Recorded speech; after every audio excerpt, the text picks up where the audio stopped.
5 minutos pasaron de las 3 de la tarde, 34,5 la temperatura ahora en la Ciudad de Buenos Aires, sensación térmica según C5N. Estuviste muy bien, José. Gracias, y amigo. te están mandando muchos saludos y felicitaciones. Gracias, los quiero mucho a todos. Bueno, muy bien. Pasamos ahora a uno de los temas sin duda más importantes, la situación del Hospital Bonaparte. Saben que el gobierno nacional lo intervino en medio del conflicto que hay por el vaciamiento y el despido de 200 trabajadores y trabajadoras, y estamos hoy charlando acá en los estudios en Futurock con Cecilia Karageusian. Sí. Más o menos. Está bien.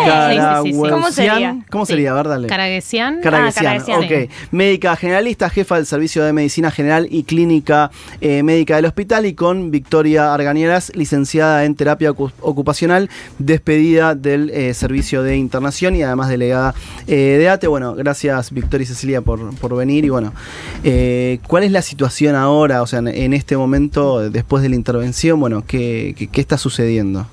¿Querés, Vicky, arrancar? Bueno, ¿qué tal? Buenas tardes. Muchas gracias por el espacio en primer lugar. Uh-huh. En este momento los servicios están diezmados, como ya hemos comentado, Sí. compañeros que previamente han dado notas y han comentado la situación. El día miércoles echaron a 200, Sí. nos echaron a 200 trabajadores del hospital, lo cual implicó un recorte casi del 40% de la planta del hospital. Claro, ¿cuántos son? ¿700? No, Ah. éramos, mira, los números fueron variando porque ok, sí. hubieron varios despidos y Sí. muchos colegas, compañeros que fueron renunciando por las condiciones en las que trabajamos. Claro. Entonces, actualmente éramos 500 y pico de personas. Sí, 580 más o menos. Claro. Entonces, bueno, es el 40% del personal menos con el que cuenta en este momento el hospital, lo cual implica turnos vacíos en los servicios. O sea, en las internaciones hay tardes donde no se puede atender a los pacientes porque no estamos el personal que los atendíamos. Claro. O sea, los profesionales no estamos. Claro. Así en todos los servicios. Es muy claro este dato que estás dando, porque ayer leíamos el comunicado del Ministerio de Salud anunciando la intervención, que también me gustaría saber, o que expliquen ustedes mejor qué implica la intervención concretamente del hospital.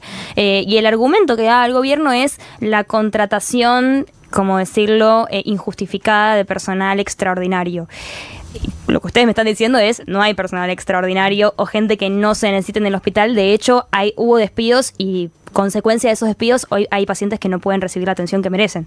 Sí, de hecho, la contratación de personal del 2020 para acá, que en definitiva es el corte que se utiliza, digamos, para la mayoría de las personas que fueron desvinculadas o que recibieron la notificación, es cierto, pero no por eso deja de ser personas que están calificadas y que estaban cumpliendo funciones. De hecho, hay servicios que no existían antes del 2020 y que se crean luego, y que esos profesionales están trabajando en esos servicios. Puntualmente, en el caso nuestro del Departamento de Salud Integral y de Medicina General, las contrataciones de médicos y médicas generalistas se dan en el marco de una ampliación de servicios. Claro. O sea, en el hospital previo al 2020 no se atendían personas que no fuesen usuarias del hospital y que estuviesen internadas. Actualmente es un servicio que es abierto a la comunidad. Por ejemplo, simplemente eso digo, para desandar un poco estas ideas de que porque fueron contratados en la gestión de Alberto Fernández, simplemente por eso es que no tenían servicio, ¿no? No tenían no tenían laburo. Ahora es tremendo tener que ir a un medio de comunicación a explicar que uno trabaja cuando es un profesional, cuando estudió un montón. Sabemos que además los sueldos tampoco es que son exorbitantes, ni mucho menos, y que laburan un montón, y tener que estar, acá justificando por qué está mal que te hayan despedido, es, no sé, por lo menos para mí es muy cruel. Sí, de hecho, a ver, hay algo que nos decimos, a ver, la mayoría de las personas que trabajamos, o sea, no solo tenemos el título de grado que nos da la universidad, por ejemplo, Ceci acá es médica, yo soy licenciada en terapia ocupacional de base. Después de la carrera universitaria muchos hacemos posgrados, o sea, nos seguimos especializando. Por ejemplo, Ceci es médica, pero es médica generalista. Yo soy licenciada en terapia ocupacional e hice una especialización en salud mental en el mismo hospital donde me echaron después. O sea, me pagaron la formación, la jefatura de esa formación, me contrataron para atender en la internación y después me echan a mí y a muchos compañeros, muchas de las personas que estamos despedidas hicimos la residencia, o sea, la formación en posgrado en el hospital. Entonces es como Pensar también el vaciamiento, pensado en que hay personal trabajador de todos los servicios afectados. No hay un servicio que no haya sentido, digamos, el recorte. En ese sentido es que hablamos de la no funcionalidad, digamos, ¿no?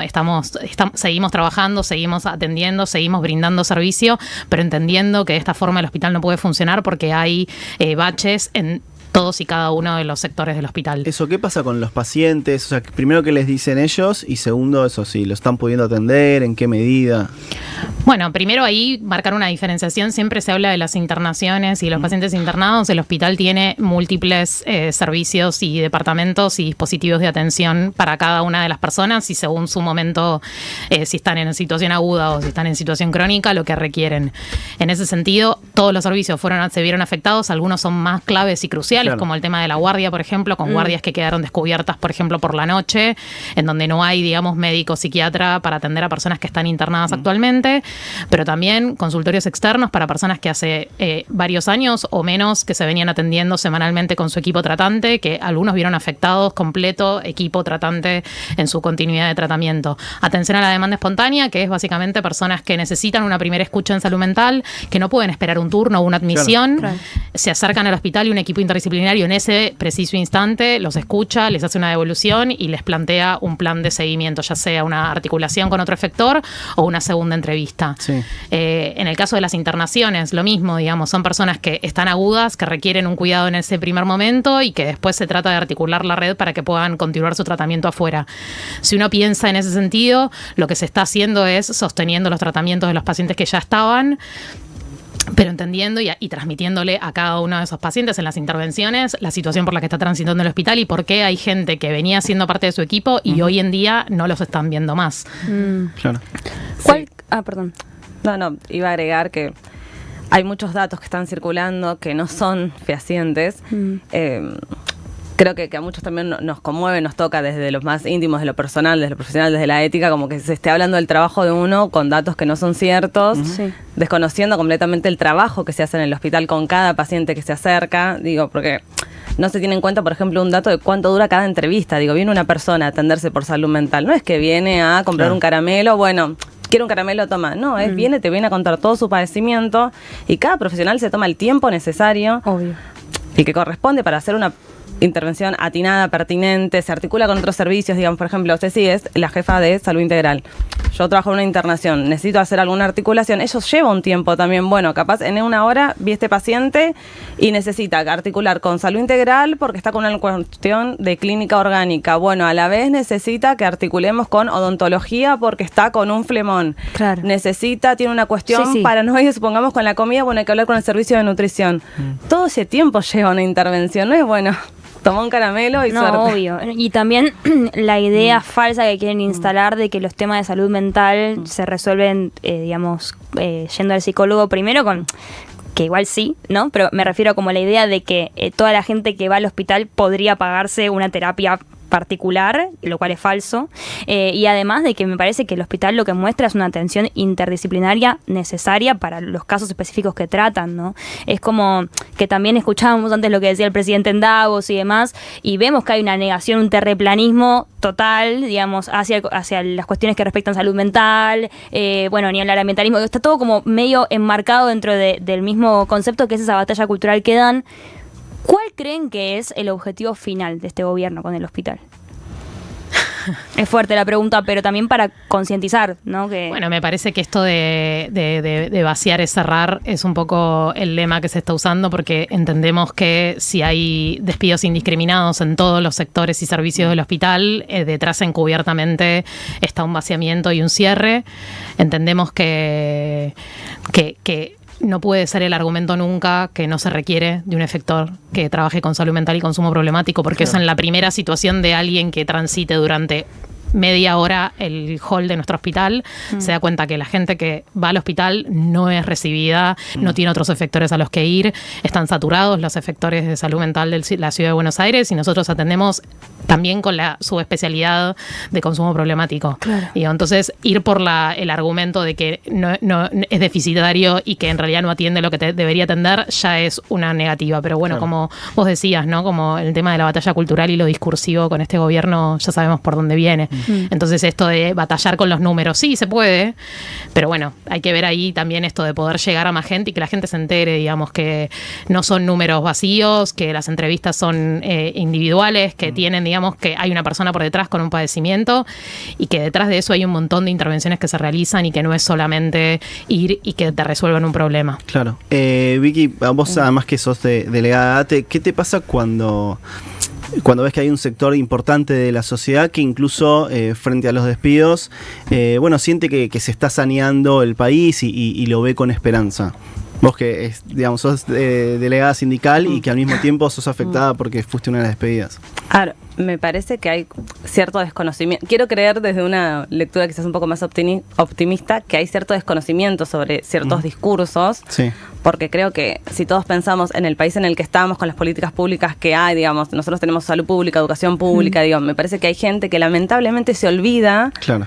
Que tuvo el privilegio de poder atenderse en un hospital público, con médicos que hay que preguntarle a esos médicos dónde se formaron. Otra vez leí una nota de, hagamos el ejercicio de preguntarle al médico, sea en lo privado o en lo público, dónde se formó. Claro. Digo, ¿no? Como... Y hay cuestiones que me parece que se olvidan, digo, la maestra que va y educa a todos los pibes, como cuestiones básicas de políticas públicas, de inversión del Estado, que me parece que lamentablemente hay muchas personas que se olvidaron de eso. Entonces, metafóricamente escupen por el techo, digamos, ¿no? Sí. Entonces es como... No sé, a mí me genera como cierta tristeza, Sí, sinceramente, sí, si tengo que ser como muy sincera, porque digo, la verdad es tristísimo que en estos momentos tengamos que estar Ceci y yo, así como muchos compañeros, compañeras, teniendo que explicar por qué es importante un hospital público en salud mental. Es como... Sí, que aparte es muy valorable, ¿no? La lucha que ustedes están dando por el hospital, no solo porque es su trabajo y el lugar al que pertenecen, digamos, con cierto sentido de pertenencia ahí, sino porque ustedes son profesionales y estoy segura que por más que la situación está terrible, pueden encontrar trabajo en otro lugar. Y de alguna manera esto es una batalla que ustedes dan porque saben que los despidos son injustos y que el cierre lo único que hace es fomentar el desguace de un sistema de salud y de derechos para personas que no tienen acceso a todo este tipo de atención que da lo público justamente. ¿Qué se puede hacer también como nosotros, usuarios, las personas que están del otro lado, ciudadanos, para colaborar con la lucha que están dando ustedes con tanta fuerza, ¿no? Sí, me parece que ahí, esto como replicar, seguir como poniéndonos el micrófono, me parece que es lo que están haciendo ustedes y lo hacen siempre y estamos súper agradecidos. Incluirse, digamos, en esto también, preguntarle al lado cómo está y también como traer estos temas de conversación en lugares en donde uno piensa que no sabe qué piensa el de al lado, traerlos también, porque son barreras, digamos, que también en esta cuestión del individualismo y de las redes imperan, ¿no? Como en esto de yo me sano solo, yo me curo solo, yo puedo salir de esta situación solo. Bueno, no, la mayoría de las veces no podemos y necesitamos de otros y necesitamos juntarnos y me parece que ahí desde el granito de arena de cada uno sí, y en movilizaciones y en marchas que se vayan haciendo, como fue lo del abrazo del lunes, que hubo un montón de gente, nos llena el alma eso y nos da como también la energía y la gasolina para seguir, ¿no? Claro, ¿sienten el respaldo de la dirigencia política, obviamente no oficialista, de la oposición? O sea, se acercaron dirigentes... Las caras. No, sí estoy pensando, vos quizás... Sí, hemos recibido distintos apoyos, digamos. Sí, me parece que hay una cuestión de que también tenemos en claro con el interlocutor con el que hablamos, digamos, claro, ¿no? Como hay cuestiones que no se pueden perder de vista. Digo también como para... O sea, si bien nosotros venimos acá por la situación que está sucediendo en nuestro hospital, hay otros efectores, digamos, que no son de salud, sino distintos efectores. Digo, ayer salió la noticia de la situación de PAMI, claro, días previos a la situación de Sommer, digo, la Superintendencia de Salud, como que hay un montón de organismos nacionales que están siendo atacados y diezmados en estos momentos. Entonces tampoco vamos a ser ingenuos también de ciertas perspectivas de algunas cuestiones, ¿no? Claro, como, es difícil la articulación, cuando te atacan de 30 lugares es muy difícil atajar todos los problemas. Pero bueno, lo que uno siente es que hay en medio de que es un ataque muy, muy feroz que hace el gobierno y además eso, ataca a muchos frentes, es difícil la articulación, entonces es medio como que cada uno intenta salvarse como puede y en esa termina siempre ganando el que ataca. Sí, me parece que a nivel de organización sindical es distinto, digamos, sí, nosotros estamos en contacto con las otras juntas internas, esto es más a nivel de ATE, Claro. Sí. y nos apoyamos entre todos. De hecho, al abrazo vinieron compañeros de todo lo que es Sí. ATE Nacional, del Consejo Directivo, compañeros delegados de otros efectores. Entonces sí, o sea, hay una organización, hay comunicación, porque también entendemos, como dice Ceci, que de esto no se puede salir solo, digamos. Sí, pero eso respecto a ATE. Yo decía del resto de los partidos políticos, más allá de... Claro, porque a veces nosotros de hablamos gremios acá, estatales. y no tiene que ver con una malicia o lo que sea, pero de que vemos cierto adormecimiento social ante todo lo que está pasando. Y lo que más rescato yo de que ustedes vengan hoy y nos cuenten cómo vinieron hace no sé cuánto, poco, ¿no? Digo, desde que empezó este conflicto que cada tanto actualizamos en cuál andan, es, bueno, no es que hay un montón de personas que se van a quedar eventualmente sin un servicio de salud mental si el hospital llegase a cerrar. Ya está pasando que hay gente que está viendo perjudicado su tratamiento por las acciones del gobierno nacional, a las que literalmente el gobierno le está diciendo: jódanse, o sea, arréglense solos, ¿no? Entonces como que ahí veo esta necesidad, como viste, de decir, despertémonos, despertate y despertémonos todos. No sé, ¿ustedes cómo lo viven? No, me parece que cuando fue lo de octubre sí fue como un batacazo, digamos, se recibió como un montón de apoyo en términos de lo que fue el anuncio de cierre, se unificó esa lucha en su momento con el Garraham, que está pegado a nosotros, estamos a una cuadra de distancia y hubo ahí una unificación porque fue un momento en el que ellos, entiendo que les habían sacado como un bono o un plus de su salario y ahí hubo como una unificación en la lucha, se sumó lo de las universidades, fue como una semana en donde se prendieron como miles de antorchas y de fuegos, lo de los jubilados, o sea, pasó todo como medio en el mismo momento. Sí entiendo que ahora es enero y que también hay cansancio y hay como un año de mucha batalla, pero para mí no hay que perder de vista que este es un año electoral y que van a suceder cosas y que ahí nos tenemos que poner a pensar cómo salimos de esta en conjunto. Claro, ¿cómo sigue el plan de lucha? ¿Si hay alguna actividad preparada o qué están pensando? De momento ahora continuamos con la permanencia en el hospital, también hay situaciones que van sucediendo minuto a minuto y también es como replantearnos y repensar cuál es la opción más estratégica, justamente también para no desgastarnos, para poder contar con el apoyo de todas las personas. Entonces de momento estamos en esa situación. Okay. Sí, se mantiene la asistencia en el hospital, se está acompañando a los compañeros que recibieron la notificación de desvinculación, se está haciendo la permanencia y hoy a la tarde, a las 5 de la tarde, hay una mesa de negociación en el ministerio, así que a la espera, digamos, de lo que suceda eso, estamos ahí. Claro. Y los pacientes, ¿qué le dicen? O sea, ¿tienen eso contacto? es la situación más desgarradora, creo, para todos. Voy a intentar como contarme. Porque los pacientes entienden, digamos, de golpe, de un día para otro, la mitad de su equipo está diezmado. Claro. Muchos pacientes en octubre nos estuvieron acompañando, incluso pacientes que ahora están internados en octubre estaban de alta y estaban bien y vinieron a acompañarnos por la situación de sus cuadros de salud, ahora están internados algunos, y nos preguntan, entienden lo que sucede, nos dicen en lo que podamos ayudar estamos.